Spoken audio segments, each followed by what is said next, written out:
nerds because I am one. Sometimes nerds get mad. They're like, meh. Stop making fun of me. I will edit your Wikipedia page. A little bit of comedy, a little bit of common sense here. He travels the country helping us understand teens and really helping teens understand themselves. Teen behavior expert Josh Shipp is in town, and he is here to be with us to give us some, I guess, pointers here.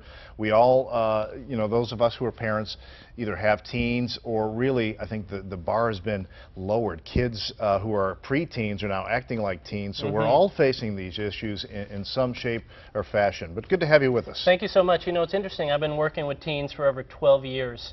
And parents as well, and the issues haven't really changed. You know, it's sort of that trifecta of sex, drugs, and rock and roll. I mean, sex is an example. 1/2 of teens are currently sexually active, and the research shows that nearly half of those will have a sexually transmitted disease.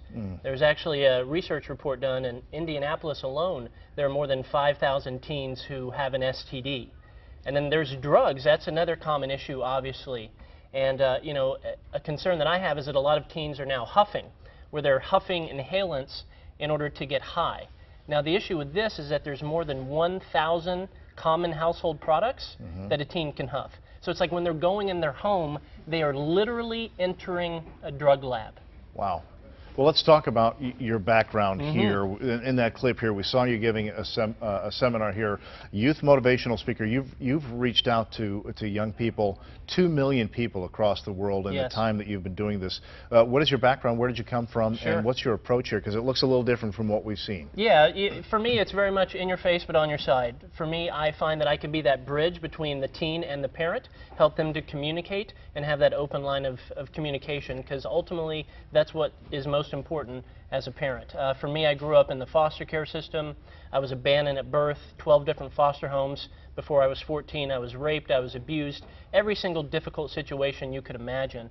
But for me, I believe that sometimes the things that have hurt us the most are the things that we can actually use to help other people. And this is particularly topical to have you here with us here, given your background and what you just said. We have a local coach who was facing criminal charges for a relationship with a 17-year-old.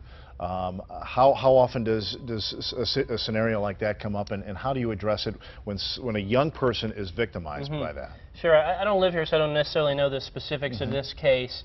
But I think the lesson that this brings up is that as a parent, we have to be talking to our kids and training them to make wise decisions independently of us as the parents. We have to expect the best, but also be prepared for the worst.